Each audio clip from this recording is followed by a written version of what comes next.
I'm Elisa Parker, and we've been broadcasting at the Wild and Scenic Film Festival. It is the 13th annual film festival for Wild and Scenic. It's the largest of its kind. Did you guys know that? The largest environmental film festival in the United States. And we're hanging out actually at the KVMR building. It's the new KVMR building, and it's just exciting to be here. What a great way to wrap up the day, because I have like 5 of the most extraordinary cool guys. I have to say I'm a little outnumbered. It's just Rhythm and me. Rhythm and me are the only ones, the ladies. So we have Conor and Roy and Tony and Brian and Travis. I think I get extra points for remembering everybody's name. And the film is The Edge of Impossible, and I have to say, guys, Conor, you're the director for this. It was one of my favorite films, really, because it couples like adventure, plus it's inspiring and heartwarming. So congratulations on that, first of all. So why don't you let's do a quick intro about how everyone's involved and connected to like all these amazing guys, and Tony and Roy, and let's hear about that. Okay, Conor, you want to start? So I've been working with the High Fives Foundation for a few years now on various projects. I've just gotten pulled into to work with Roy, and it's been an awesome foundation. But outside of that, I just do a bunch of other video work. But really, that's been kind of one of my main gigs, and something that I've really had a lot of fun with. It's a great opportunity to work with a big variety of people who have had some crazy life obstacles to overcome or to try to move past. So it's been a pleasure working with those guys. Cool. And we should mention too, The Edge of Impossible is about Tony, who is the first quadriplegic to actually heli-ski in Alaska, and how all like his amazing team is part of that as well. And Roy, you're the founder of High Fives? Yeah, that's correct. I founded the foundation in 2009. I was an aspiring pro skier. And in 2006, I went 130 feet on a 100-foot jump, and the resultant crash burst fractured my T12 vertebrae into my spine. I was super lucky. I was in the community of Lake Tahoe. I'm from Vermont, and people just rallied around and raised all this money for me so I could focus on my recovery. And 2009, I just thought, more people are going to fall in the same shoes that I did, so I should probably pay it forward by creating a foundation that helped myself, just like these people helped me. So, that was kind of the creation, and, that's where this all comes together. And I met Tony, and Tony has crazy ideas, and the crazy ideas have turned into, they've all been amazing, but this one definitely, tops the cake. Cool. And Roy, are you a snowboarder? No, I ski. I ski. I still ski. I ski with what's called outriggers. So I stand up. I'm a 4-tracker. A lot of young kids look at me weird in the line and ask, like, why do you have that? I'm like, I got so good at 2 skis. I got 4, and I'm trying to be the best 4-track skier on the mountain. So yeah, that's what I usually tell people. That's really cool. Do you compete? No, not at all. I run the foundation. It's a full-time job. We've helped 67 athletes now from 19 states, and it's a big, ongoing, evolving, positive train that we have created up there. That's fantastic. Thanks so much for doing that. Do you know Evan? Who's what's Evan's last name? He won the gold medal for the for snowboarding. Yeah, for snowboarding. I just actually met him in Boston. We support an athlete by the name of Keith Gable who got the bronze, actually. Okay. So yeah, we're very familiar with that, and it's amazing what they do, and that's a big part of the foundation as well, is putting together financial aid for adaptive athletes. They're usually the ones that kind of get forgotten about, and totally. We always want to make sure that they're on the same playing field as able-bodied people. Cool. Evan Strong. That was Evan Strong. He's yes, from here. Evan. I wanted to say Evan Strong. Power, and I was like, that's not right. Power, strong. It's yeah. Okay, cool. Thanks, Roy, so much. All right, Tony, you're the star of The Edge of Impossible. You and need someone to hold your mic for you. That's how big of a deal he is. How does that feel, Tony, to have, actually, Tony, how does it feel to have like all this support champion you and, being behind you 110% to believe in something that many people would say is impossible? It's hard to even put into words, because it's really a dizzying kind of love I feel for these guys. They're brothers and their family, and each one of them, they're all badasses on their own at what they do. The fact that we became friends, it means the world to me. I mean, and it really is ultimately about that. It's just friends helping friends, know. And I think for me, it's the joy. It's better than Alaska. I mean, Alaska is pretty sick too. So. Yeah, to Heli-ski. First of all, Tony, just to Heli-ski Alaska, for me, would be a crazy idea. And the fact that as a quadriplegic to say, I can do this, it's amazing. And you have another superstar next to you, Brian, who is like, so you have to see the film, The Edge of Impossible, because Brian you set up this whole contraption, so like you and Tony are connected. Right. Tell me a little bit about that. So yeah, as far as this whole sit skiing thing that we've got going on, when it comes to skiing in a resort versus skiing in Alaska, it's two different worlds when you think about it. But basically, it's Tony and his ski and me holding on, steering his ski with all my stuff. And I've kind of said it's kind of like pushing a shopping cart down a big Alaskan face. But it's been a really cool thing to make it work. And we didn't have any idea of how to do this. I mean, there's a lot of sit skiing going on in resorts all over the world, but as far as getting off the trails or out of the ski areas, there's not a lot of that going on. So we were kind of just winging it and figuring out on our own how we could make this work. And I think we kind of got it dialed pretty well by the end, and we're being pretty successful and having a ton of fun the whole time. So yeah. And you have to say, okay, so Tony, there's a scene in The Edge of Impossible where you like you wipe out. So I was like, what does that feel like? And how much do you just have to like surrender all control? To know what that feels like, because for so many of us who have control issues, what is that like? And then you wipe out. Okay, so yeah, there's two answers in there. One, part of my DNA has always been, skating, surfing, skiing. These were, if you want to progress, you just have to push the limits, right? You have to keep pushing yourself, and of course you're going to fall and you're going to get hurt. And if you're not okay with getting hurt, that's going to prevent you from moving anywhere forward. It's just the way it is. And so that part I accept wholeheartedly. I think, on the scale, it's all about the joy and the love of doing it that weighs way, way, way more than even the fear of getting hurt. But I think above and beyond that, in terms of my skiing in particular, yeah, it's a lot of trust, but I don't really even think about the trust with Brian because I just feel completely confident with him. But I think and I've said this before to people, what is so unique about what Brian does, besides just being a really good skier, which is super important, he's been able to let go of the responsibility, and he could speak to this more than I can, but what I feel is he's been able to let go, and this includes Roy, because they sent us out there, is to let go of the responsibility of me getting hurt badly. We skied the super pipe last year, and the consequences in the pipe are serious. And we didn't just ski it, we hit coping every time on the wall, and we had to keep figuring out Brian had to push the shopping cart up the side of a vertical wall. Not once, but like 8 times down a pipe. And that would entail us having to drop in higher and higher and getting more speed. And that's scary. I mean, I'm scared, but I'm excited and I'm thrilled. And it's the only time I ever heard Brian go, I was a little nervous about that. Is it the only time, Brian? Is it really the only time you've ever felt? It's the only time I've heard him say it. Really? I've been nervous a lot of times. I'm not going to tell him every time.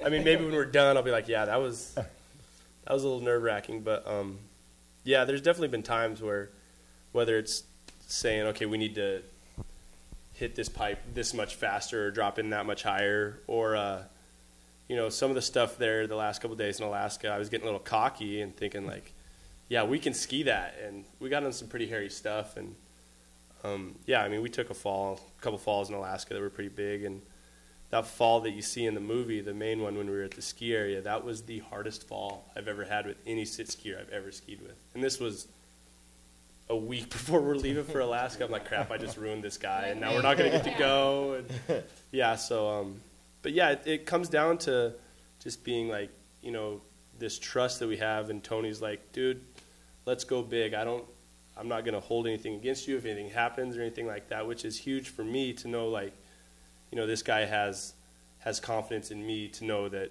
I'm going to be able to keep him safe, keep myself safe, but we'll still be able to do the things that we want to do. Yeah. And you have Travis here. He's been a huge support. But, Tony's connected to all of these guys. In one way or another, they've all been a huge part of your life. So, Travis, how are you connected to Tony? He's like, he looks in deep gratitude here. Well, I'm way more behind the scenes. Me and Tony have been friends for almost 15 years now. And we spend our mornings together. I basically just get him up and showered and shaved and dressed and beautiful and ready for the day. But I know that that's not nothing too, I mean, we have such a nice flow and just easy relationship. It makes all this other stuff that much easy because he doesn't have to worry about those day-to-day, the logistics of that stuff, because it's just second nature for us to do all that. So, I'm definitely not as much of a physical risk taker as the rest of these four. They didn't even let me in the helicopter in Alaska, so but it was. You wrote novice on your. Didn't you write novice on your application? But nevertheless, it's just been an amazing thing to be a part of, and I just feel very blessed and very glad to be able to be a part of this with all these guys. So yeah. It's been life-changing, I'm sure, for all of you to be connected and part of this film and with the edge of impossible, and just to see how, beyond the film itself. So, Roy and Tony, I'm curious, just with what you're doing and how you're living your life, what is, if anything, an overall message that you're really striving for, for someone to watch this who thinks, I don't think I could ever do that, or looking at their own limitations. What do you say to that? And is there maybe a story of someone that who you've inspired and is now, I'm sure Roy with high fives, right? Roy has 67 athletes. Roy, do you want to answer that first, then we'll go to Tony? Tomorrow at 12:45, you can come hear our goal setting. I'm plugging our speech tomorrow to all of you in this room. So tomorrow, 12:45, Tony and I are doing this, and Tony came to me originally, and he's just like, my mutual friend said that we should meet each other. And I was like, cool. And his first thing that he ever wanted to do was he wanted to feel vertigo. He was a surfer and a skateboarder before his accident. And we just said, all right, let's get you up on a half pipe. And as Tony spoke about it, and we went from the first time, actually, we rode a 15-foot tall wall ride, a big metal wall ride that Tony went up. Then we did the half pipe, and then we sent him to Alaska, and who knows what is next. I'm thinking maybe a trip to Europe or something. Let's get him up on top of the Grand Monte or something, something just that no one should be at. Listen, Brian's like, yeah, France. You're the guinea pig, Tony. Do you realize that? They're like, what else can we do? It's not me. No, it is not me thinking. This is him. This is him. Tony, have you always been like that? I want you to answer that question too, but then I want to know, oh my God, this is his mom. Dad. We could talk for hours. Mom's here and Dad. Look at, she's saying, hey, but we got 6 of us here, so it's great to have all you here. Okay. I asked you 1,000 questions. Okay, so the inspiration part. Well, it comes from all the people in my life, and it's hard to say, but breaking my neck is. Things are as they are. That's the way it is. So I don't trip out on things that the woulda, shouldas, or what could have. This is the way it is, and I feel like on some degree, everybody in their life, these guys wouldn't be around me if I wasn't who I was. So I have to take some responsibility for the gravity that I have that's attracted the people to want to help me do these things. And but I can only do them through these guys. I don't like Travis here and talk. I don't get to Alaska. I don't get in an airplane. That doesn't happen. So Alaska doesn't happen. I don't get even to think about Alaska if Roy doesn't want to do it. And I don't get in a bike ski. And we don't tell the story if Conor's not there. And Conor and I became friends. He's like, well, it's going to sound weird, but he reminded me of being like one of my sisters. We barely got through our interviews. Well, if you know my sisters, we laugh a lot. And how the team came together, and Duncan, I met Duncan he was doing rehab at CR, and he ends up being my guide. And our second day out we missed one of our rotations, and it's really cold out there. and I'm really thin, and my core dropped. And I don't remember that day at all because I was just mentally trying to stay warm. And Duncan paid attention to that, and he's going into nursing now, so it's not surprising. He's just one of those guys, and he said, let's figure out how to make this, because there's no lodge you can go into out there.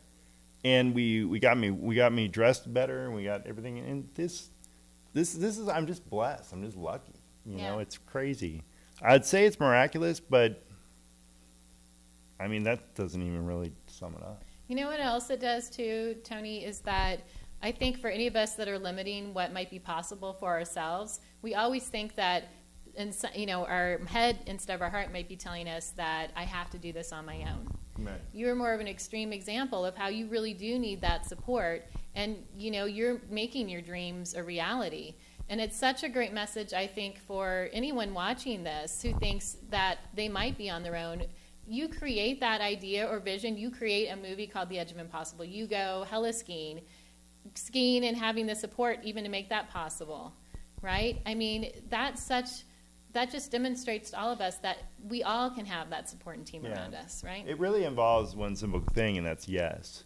You have to say yes to life. I mean, it's short, and that's what all these guys did. They all said yes. Yeah, You know, they said, really let's did. go to Alaska and And extending that out, that's what they said. Okay, so as we get ready to wrap this up and think of thinking just straight from the heart, what speaks to you quickly, but I've been asking everyone, what is the wildest thing you've done to make a difference? So let's go across. Bam, do you want to start with, we're going to look right there. You can tell them where Catherine is. Okay, Conor, what's the wildest thing you've done to make a difference?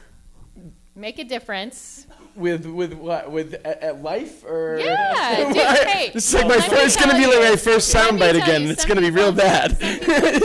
Some people have talked about being parents. Some people swam with beluga whales. Greg Tanesh, he swam with hippos. You know, it's whatever is like a wild thing that makes a difference for others that you've done. Doesn't have to be swimming with hippos, by the way. That's not a Well, I suggestion. just got back from an adventure a couple weeks ago. I was the 13th person to send to this active volcano in the South Pacific. Going to be a video coming out in the next couple weeks from that, so I'm pretty psyched about that. Okay, that's a big deal. It should You're be pretty cool. Going into a volcano. Yeah, it was neat. Rappelled down 1,200 feet, and That's crazy. Was there molten lava? yeah, it was boiling. Is this like in Iceland or Hawaii? Or It where was in Vanuatu. Wow. Yeah. Okay, that's Yeah. wild, by the way. That's pretty wild. What? Yeah. Yeah, so- the fact that he even had reservation to think about what was wild. well, I didn't know with what context we were going for here. You It's know, just like the most. it's wild and scenic, whatever. If it was go pertaining with to the this, I was flow. trying to figure out how we're doing. Go with the flow, Conor. Okay, All that's right. wild. He's descended into a volcano. Okay, Roy. I would say that it's the creation of our basics program at the foundation, which is just an extension of our empowerment fund, which provides the financial grants. The basics program is education outreach for kids to teach them about the adherent dangers in the snow sports. And, you know, I'd know that we've definitely, you know, decreased the number of accidents. And so I'd say, you know, for me, that's it for me, because it's like, I remember as a kid, these firemen told me these 5 things you're not supposed to do, and like you have a less chance of like burning down your house. And so that was actually what instilled the idea around basics, was like this idea is like, if we can teach these kids at a young age some, you know, core values that might stay with them for their whole life, maybe we could prevent an injury like myself, or, you know, injuries like our other athletes. So I'd say that's mine. High fives. Yeah. High fives. All right, Tony. It happened on June 27th, 1980, when I dove off a rock. Made a decision. That sounds weird, but my life spiraled out and I've had an amazing life that's been, touched by a lot of people. Sounds weird, but I don't recommend diving off a rock to get Yeah. to get us If you're feeling. watching this at home, make sure you can see the I'm not bottom. endorsing And that. It's don't probably dive off the rock Roy from might a have to jetty. make another basics program. From a jetty. Don't dive off a jetty. Yeah. Thanks, No. Tony. Okay. Oh man, I'm not a very wild person. Besides, I saw it in the movie. I'd say going to a bar in Cordova, Alaska, at 1:00 in the morning on a Saturday night or whatever night it was. That was kind of wild. But other than that, I'd just say, honestly, meeting this guy and doing some of the wild things I've done with him. I have really cold hands, so some wild things happen that you can't always feel. But just kind of meeting Tony and having him say, let's do this, and I'll be like, yeah, let's do that. So that's how it went. Just, let's do this. Just with the cold hands. Just meeting Tony and him saying, let's do something else, and I'm not one to say no. So that's always been pretty wild. Okay, it's limitless where that goes, Brian. Okay, Travis. Okay. I guess I think the wildest thing that I can think of that I've done and am attempting to do in my life that could be of service to others is to really believe that a person could become a fully realized being, and to try to take on that responsibility myself and do what I can to do that before I die. Just so that people can see that it's possible. I really think that, just, furthering, that's pretty much it. So. That's it. All right. I'm wild for. Complete that statement, Connor. This is it. This is the end. I'm wild for. Beer and women. Okay. Nice. Beer and women and going to the volcanoes. Roy. Beer and my wife.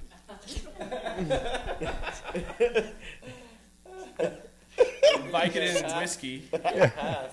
Life. I love life. Wild for, Brian. Beer and snow. And Okay. women. And women. It keeps growing. All right. What are you wild for? I'm wild for all of you. Good answer, Travis. Learn from Travis, people. All right. I want to thank Travis and Brian, Tony, Roy, Connor. Thank you for everything that each of you are doing to make a difference in the world. And I want to thank each of you for being here at Wild and Scenic. You've enhanced the wild, and I'm not talking about the beer aspect. Or the cold hands. But thanks so much, guys. And check out High Fives. Check out The Edge of Impossible. I'm Elisa Parker. It's the Wild and Scenic Film Festival. And here's to living life in the fullest and making what seems impossible possible. All right. Thanks, guys.